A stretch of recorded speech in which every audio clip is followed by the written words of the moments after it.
हरे Krishna. Shrimad Bhagavatam canto 3 chapter 23 Devahuti का शोक। मैत्रेयी ने कहा, अपने माता पिता के चले जाने पर अपने पति की इच्छाओं को समझने वाली पतिव्रता देवहूति अपने पति की प्रतिदिन प्रेम पूर्वक सेवा करने लगी, जिस प्रकार भवानी अपने पति शंकर की करती है। हे विदुर, देवहूति ने अत्यंत आत्मीयता और आदर के साथ इंद्रियों को वश में रखते हुए प्रेम तथा मधुर वचनों से अपने पति की सेवा की। बुद्धिमानी तथा तत्परता के साथ कार्य करते हुए उसने समस्त काम, दंभ, द्वेष, लोभ, पाप तथा मद को त्याग कर अपने शक्तिशाली पति को प्रसन्न कर लिया। पतिपरायणा मनु की पुत्री अपने पति को विधाता से भी बड़ा मानती थी। इस प्रकार वह उनसे बड़ी बड़ी आशाएं किए रहती थी।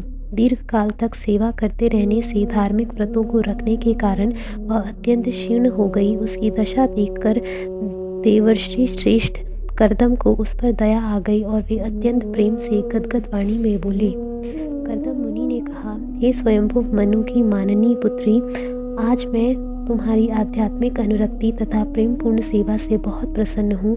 चूँकि देहधारियों को शरीर अत्यंत प्रिय है, अतः मुझे आश्चर्य हो रहा है कि तुमने मेरे लिए अपने शरीर को उपेक्षित कर रखा है। कर्दम मुनि ने आगे कहा, मैंने तप, ध्यान तथा कृष्ण भक्ति का अपना धार्मिक जीवन बिताते हुए भगवान का आशीर्वाद प्राप्त किया है। यद्यपि तुम्हें भय तथा शोक से रहित इन उपलब्धियों का अभी तक अनुभव नहीं है, किंतु इन सबों को मैं तुम्हें प्रदान करूंगा, क्योंकि तुम मेरी सेवा में लगी हुई हो। अब उन्हें देखो, तो मैं तुम्हें दिव्य दृष्टि प्रदान कर रहा हूँ, जिससे तुम देख सको कि वे कितनी सुंदर है। कर्दम मुनि ने कहा, भगवान की कृपा के अतिरिक्त अन्य भोगों से कौन सा लाभ है। सभी भौतिक उपलब्धियां श्री भगवान विष्णु के भ्रिकुटी चालन से ही ध्वंस हो जाने वाली हैं। तुमने अपने पति की भक्ति करके वे दिव्य भेंटें प्राप्त की हैं और उनका भोग कर रही हो, जो राजमत तथा भौतिक संपत्ति से गर्वित मनुष्यों के लिए भी दुर्लभ है। समस्त प्रकार के दिव्य ज्ञान में अद्वितीय अपने पति को बोलते हुए सुनकर निष्पाप देवहूति अत्यंत प्रसन्न हुई। उसका मुख किंचन संकोच भरी चितवन और मधुर मुस्कान से खिल उठा और वह अत्यंत विनय एवं प्रेमवश गदगद वाणी में रुद्ध कंठ से बोली। श्री देवहूति ने कहा, हे ब्राह्मण श्रेष्ठ, मेरे प्रिय पति, मैं जानती हूँ कि आपने सिद्धि प्राप्त कर ली है और समस्त अचूक योग शक्ति के स्वामी हैं, क्योंकि आप दिव्य प्रकृति योग माया के संरक्षण में हैं। किंतु आपने एक बार वचन दिया था कि अब हमारा शारीरिक संसर्ग होना चाहिए, क्योंकि तेजस्वी पति वाली साध्वी पत्नी के लिए संतान बहुत बड़ा गुण है। देवहूति ने आगे कहा, हे प्रभु, मैं काम वेदना से पीड़ित हो रही हूँ, अतः आप शास्त्रों के अनुसार जो भी व्यवस्था की जानी हो करें, जिससे कामेच्छा संतुष्ट न हो पाने से यह मेरा दुर्बल शरीर आपके योग्य हो जाए। हाँ स्वामी, इस कार्य के लिए उपयुक्त घर के विषय में भी विचार करें। मैत्रेयी ने आगे कहा, हे विदुर, अपनी प्रिया की इच्छा को पूरा करने के लिए कर्दम मुनि ने अपनी योग शक्ति का प्रयोग किया और तुरंत ही एक हवाई महल विमान उत्पन्न कर दिया, जो उनकी इच्छा अनुसार यात्रा कर सकता था। यह सभी प्रकार के रत्नों से जटित, बहुमूल्य मणियों के खंभों से सुशोभित तथा इच्छित फल प्रदान करने वाली विस्मयजनक संरचना थी। यह सभी प्रकार के साथ सामान तथा संपदा से सुसज्जित था, जो दिन प्रतिदिन बढ़ने वाले थे। यह प्रासाद दुर्ग सभी प्रकार की सामग्री से सुसज्जित था और यह सभी ऋतुओं में सुखदायक था। यह चारों ओर से पताकाओं, बंधनवारों तथा नाना विविध रंगों की कलाकृतियों से सजाया गया था। यह आकर्षक पुष्पों के हारों से, जिससे मधुर गुंजार करते भौरे आकृष्ट हो रहे थे, तथा लिनन, रेशमी तथा अन्य तंतुओं से बने पर्दों से शोभायमान था। यह प्रासाद शय्याओं, पलंगों, पंखों तथा आसनों से युक्त 7 पृथक पृथक मंजिलों वाला होने से अत्यंत मनोहर लग रहा था। दीवालों में जहाँ तहाँ कलापूर्ण संरचना होने से उसकी सुंदरता बढ़ गई थी। उसकी फर्श मरकत मणि की थी और चबूतरे मूंगे के बने थे।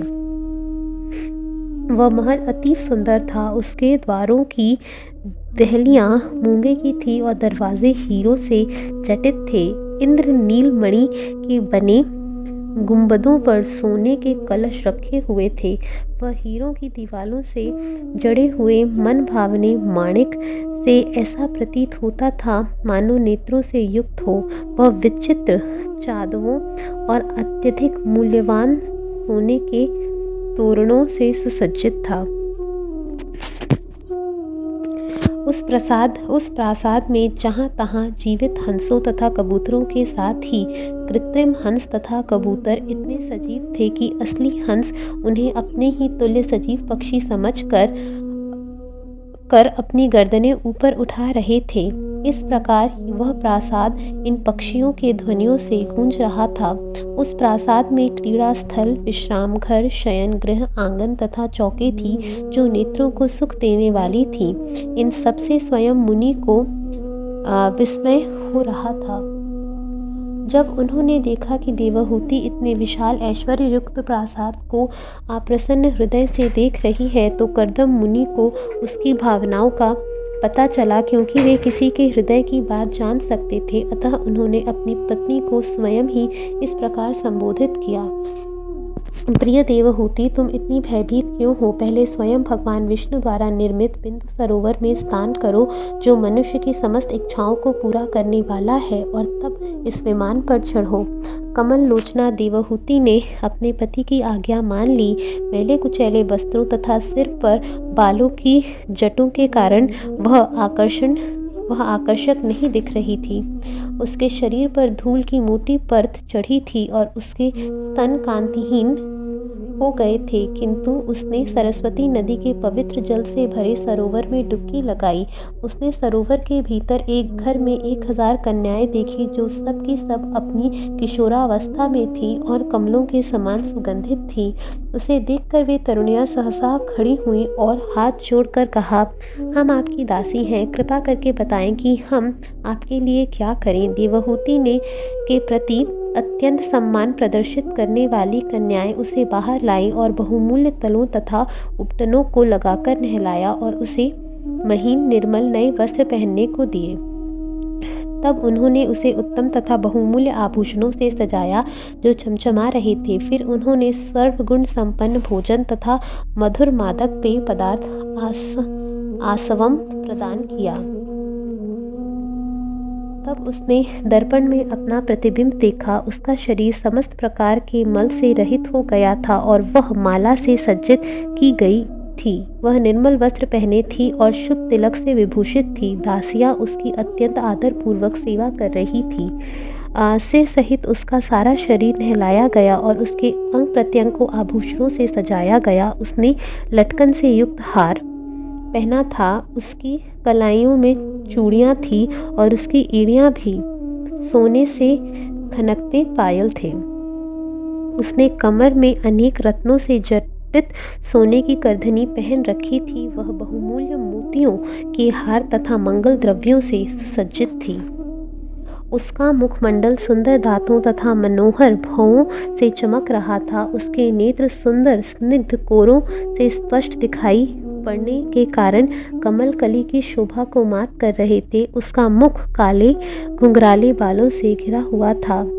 जब उसने ऋषियों में अग्रगण्य अपने परम प्रिय पति कर्दम मुनि का स्मरण किया तो वह अपनी समस्त दासियों सहित वहां प्रकट हो गई जहां मुनि थे।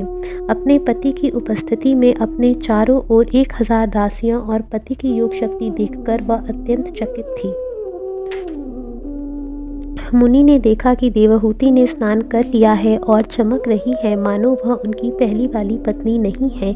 उसने राजकुमारी जैसा अपना पूर्व सौंदर्य पुनः प्राप्त कर लिया था। वह श्रेष्ठ वस्त्रों से आच्छादित सुंदर वक्षस्थलों वाली थी। उसकी आज्ञा के लिए 1000 गंधर्व कन्याएं खड़ी थी। वे शत्रुजित मुनि जो उसकी चाह उत्पन्न हुई और उन्होंने उसे हवाई प्रासाद में चढ़ा लिया। अपनी प्रिया पर अत्यधिक अनुरक्त रहने तथा गंधर्व कन्याओं द्वारा सेवित होने पर भी मुनि की महिमा कम नहीं हुई, क्योंकि उनको अपने पर नियंत्रण प्राप्त था। हवाई प्रासाद में कर्दम मुनि अपनी प्रिया के साथ इस प्रकार सुशोभित हो रहे थे मानो आकाश में नक्षत्रों के बीच चंद्रमा हो, जिससे रात्रि में जलाशयों में कुमुदनियाँ खिलती हैं। उस हवाई प्रासाद में आरूढ़ हो वे मेरु पर्वत की सुखद घाटियों में भ्रमण करते रहे, जो शीतल मंद तथा सुगंध वायु से अधिक सुंदर होकर काम वासना को उत्तेजित करने वाली थी। इन घाटियों में देवताओं का धनपति कुबेर सुंदरियों से घिरा रहकर और सिद्धों द्वारा प्रशंसित होकर आनंद लाभ उठाता है। कर्दम मुनि भी अपनी पत्नी तथा उन सुंदर कन्याओं से घिरे हुए वहां गए और अनेक वर्षों तक सुख भोग किया। अपनी पत्नी से संतुष्ट होकर वे उस विमान में न केवल मेरु पर्वत पर ही वरन वैश्रभक, सुरसन, नंदन, पुष्पभद्रक तथा चैत्र रथ्या में और मानसरोवर के तट पर भी विहार करते रहे। वे रास्ते में विभिन्न लोकों से होकर उसी तरह यात्रा करते रहे जिस प्रकार वायु प्रत्येक दिशा में आबाद रूप से चलती रहती है। उसी महान तथा कांतिमान हवाई प्रासाद में वे उनकी इच्छा अनुसार उड़ सकता था। बैठकर वे देवताओं से बाजी मार ले गए। जिन्होंने पूर्ण